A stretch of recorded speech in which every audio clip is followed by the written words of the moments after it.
Assalamu alaikum dear students, welcome to official page of Ghazali Institute of Medical Sciences। मैं आपकी biochemistry की lecturer हूँ doctor Zainab और ये लेक्चर फर्स्ट सेमेस्टर तमाम टेक्नोलॉजी के स्टूडेंट्स के लिए है। आज हम नया चैप्टर स्टार्ट करने वाले हैं, चैप्टर नंबर 10, जो कि है एसिड एंड बेस बैलेंस। एक बड़ा इंटरेस्टिंग चैप्टर है। आज हम इस चैप्टर के अंदर जो टॉपिक्स कर रहे हैं उसमें इंट्रोडक्शन आएंगे और कुछ जनरल टर्मिनोलॉजीज। ये चैप्टर पढ़ते हुए अपने दिमाग में रखिएगा कि जो आपने बायोकेमिस्ट्री का फर्स्ट चैप्टर पढ़ा है तो उसमें से कुछ टर्मिनोलॉजीज इधर होंगी, तो ये आपके लिए काइंड ऑफ रिविजन भी होगी। Let's start this chapter. सबसे पहले इस चैप्टर को स्टार्ट करते हुए आपको ये पता होना चाहिए कि एसिड बेस बैलेंस का मतलब क्या है। ठीक है, हम बार बार कह रहे हैं कि हमारे पास है एसिड बेस बैलेंस, तो पहले ये पता होना चाहिए कि एसिड क्या है, बेस क्या है और ये बैलेंस हम किसको कहते हैं। An important property of the blood is its degree of acidity और alkalinity। ठीक है, हमारे जो खून है इसकी एक बड़ी अहम प्रॉपर्टी है, यानी इसकी काबिलियत है, वो ये है कि इसके अंदर एसिड भी मौजूद है और इसके अंदर बेस भी मौजूद है, जिसको हम alkalinity कहते हैं। The acidity or the alkalinity of a solution including blood is indicated on the pH scale। हमने कहा था ना कि अगर आप अपने फर्स्ट चैप्टर को रिवाइज करते हैं तो हमने उसमें पढ़ा था कि जी हमारे पास जो खून के अंदर एसिड या बेस है वो हम एक पीएच मीटर के ऊपर पढ़ते हैं, स्टडी करते हैं उसको। ठीक है, एक पीएच मीटर के ऊपर हम उसको स्टडी कर रहे होते हैं। The pH scale ranges from 0, जिसको हम स्ट्रॉन्ग एसिड कहते हैं, टू 14, विच को हम स्ट्रॉन्ग बेस या फिर हम उसको कहते हैं कि वो चीज़ अल्कलाइन होती है। ये भी हमें पता है कि पीएच का स्केल जो है वो 0 से 14 तक होता है। तो स्केल पे अगर कोई चीज़ 0 होती है हम वो कहते हैं कि वो बड़ा सख्त एसिड होता है, और जो कि 14 होती है उसको हम बेस कहते हैं या अल्कलाइन कहते हैं। The pH of 7 is the middle of the scale और दैट इज न्यूट्रल। हमने कहा था कि 0 से 14 तक ये स्केल होता है और इसके दरमियान में 7 होता है। जो 7 होता है वो न्यूट्रल होता है, ना वो एसिड है वो ना बेस है। लेकिन अगर हम 0 से 7 के बीच में बात करेंगे तो वो चीज़ें एसिड होंगी, और अगर 7 से 14 की बात में करेंगे तो मतलब 8 से 14 जो है वो आपके पास बेस हो जाएगी और 0 से 6 तक जो है वो एसिड आ जाएगी। The blood is normally slightly basic. खून हमारा बेसिक होता है and normal pH of blood is about 7.35 to 7.4। ये भी आप सबको पता है। ठीक है, The body maintains a pH of blood close to 7.4। ये भी हमने पढ़ा हुआ है कि जी हमारे पास जो हमारी बॉडी है वो हमारे ब्लड को का pH जो है वो ज़्यादा से 7.4 तक मेंटेन करती है। तो हम ये जो एसिड बेस पढ़ रहे हैं इसमें डॉक्टर का क्या काम होता है। A doctor evaluates a persons acid base balance by measuring the pH and the levels of carbon dioxide. Carbon dioxide हमारी बॉडी के अंदर एसिड है एंड बाइकार्बोनेट जो कि बेस है इन द ब्लड। ठीक है, जब डॉक्टर ये चीज़ें मालूम करता है तो इस वजह से यानी हमारे खून के पीएच से डॉक्टर को मालूम होता है कि हमारे खून के अंदर एसिड ज़्यादा है या बेस ज़्यादा है। The blood needs the right balance of acidic and basic compounds to function properly and this is called as acid base balance. ये जो एसिड बेस बैलेंस की डेफिनेशन है वो ये लाइन है कि blood needs right balance of acid and base to function properly. हमारे खून के अंदर एक बैलेंस, एक तवाज़ुन होना चाहिए एसिड और बेस के अंदर, तभी हमारा जो बॉडी है या ब्लड है वो प्रॉपर्ली फंक्शन कर सकता है and this is called as acid base balance. अब इस एसिड बेस बैलेंस को बरकरार रखने में कौन कौन काम आ सकता है। Your kidneys and lungs work to maintain the acid base balance. हमारी किडनीज और हमारे लंग्स ये सबसे इंपॉर्टेंट है जो कि हमारे एसिड बेस बैलेंस को मेंटेन करके रखते हैं। Even slight variation from the normal ranges can have significant effects on your vital organ। vital मतलब सबसे अहम organ। अब vital organs कौन से हो सकते हैं। आपका दिल है, आपका दिमाग है, आपके गुर्दे हो गए हैं, ये सब vital organs है। आपका respiratory system हो गया। तो अगर आपकी ब्लड का pH जरा सा भी इधर से उधर हो गया, ठीक है, यानी 7.4 से नीचे या ज़्यादा हो गया, तो इवेंचुअली हमारी बॉडी के अंदर नॉर्मल से चेंजेस आएंगे और फिर बीमारियाँ अफेक्ट करेंगी।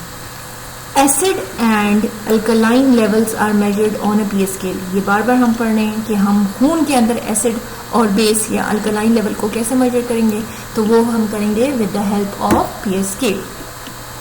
N increase in the acidity will cause pH levels to fall. अगर हमारे खून के अंदर एसिड का लेवल ज़्यादा हो जाएगा तो हमारा पीएच लेवल गिरेगा। ठीक है, यानी कि 7 से नीचे जाएगा। An increase in the alkaline will cause the pH level to rise. अगर आपके खून के अंदर बेस का अमाउंट ज़्यादा हो जाएगा तो हमारा पीएच लेवल ज़्यादा हो जाएगा।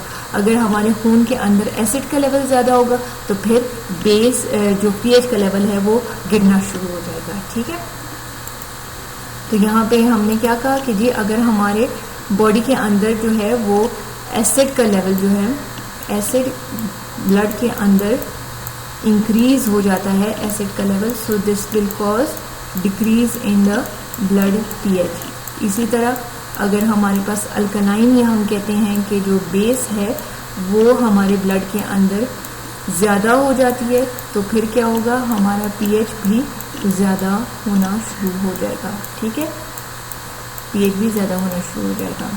और नॉर्मल हमारे ब्लड का पीएच क्या होता है 7.4, तो अगर ये 7.4 से ज़्यादा जाएगा इसका मतलब है कि हमारी बॉडी के अंदर बेस ज़्यादा हो गया है। ठीक है, और अगर ये 7.4 से नीचे आना शुरू होगा तो हमारी बॉडी के अंदर, खून के अंदर एसिड का लेवल ज़्यादा हो गया है।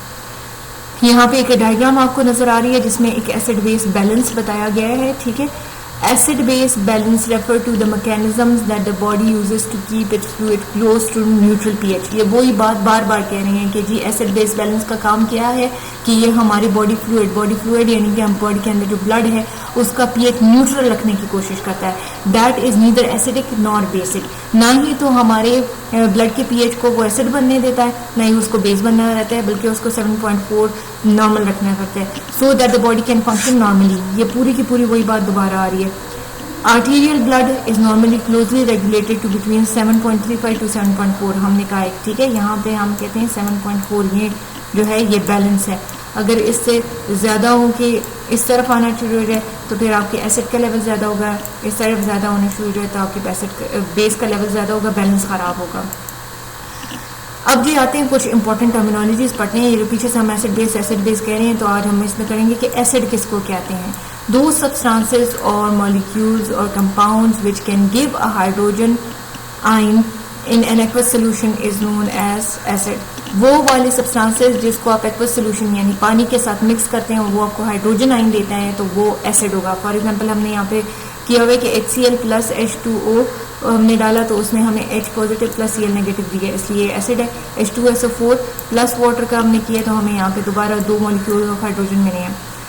Acid is derive from a Greek word acidus which means sour taste. Sour means कड़वा टेस्ट होता है इसका, इसलिए इसको एसिड कहते हैं। अब पढ़ते हैं बेस के बारे में। What is base? दो सब्सटेंसेस और मॉलिक्यूल्स और compounds which can give a hydroxyl ion. Hydroxyl ion मतलब OH ion in aqueous solution, उनको बेस कहते हैं। जब आपको हाइड्रोजन आयन मिलता है तो वो एसिड होता है और जब आपको हाइड्रोक्सिल आयन ये वाला आयन मिलता है तो इसको हम बेस कहते हैं। अब ये देखिए पोटेशियम हाइड्रोक्साइड है KOH प्लस वाटर तो हमें OH का आयन मिला है तो ये बेस है। NaOH है सोडियम हाइड्रोक्साइड प्लस वाटर तो हमें OH मिला है, अगेन ये हमारे पास बेस है। नेक्स्ट टर्म होगी एसिडोसिस। अब क्या होती है? ठीक है, ये बड़ी इंपॉर्टेंट टर्म है आपके लिए कि आपको पता हो कि जी एसिडोसिस क्या होती है, क्योंकि जब आपके बॉडी में एसिड का लेवल ज्यादा होगा तो हम उसको कहेंगे एसिडोसिस। ये पीछे से हम पढ़ते हुए आ रहे हैं कि नॉर्मल पीएच ऑफ ब्लड है 7.35 टू 7.4, इसके बीच में पीएच का ब्लड का पीएच ये नॉर्मल होता है। ठीक है, जरूरी नहीं है कि बड़ा आइडियल 7.4 ही हो।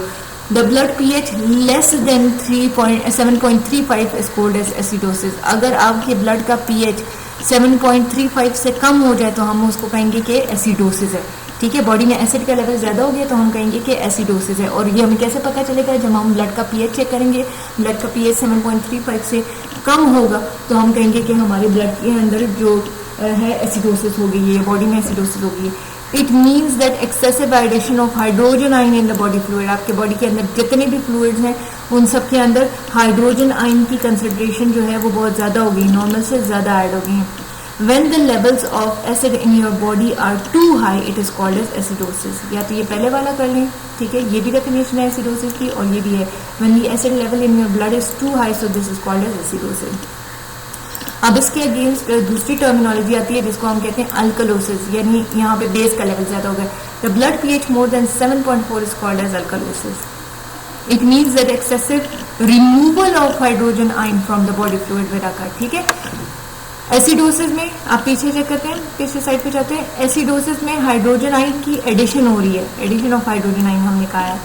अल्कलोसिस में क्या होगा, there will be removal of the hydrogen ion, ठीक है। जो OH आइंस है ना, ये आपकी बॉडी फ्लूइड में से रिमूव होना शुरू हो जाएंगे।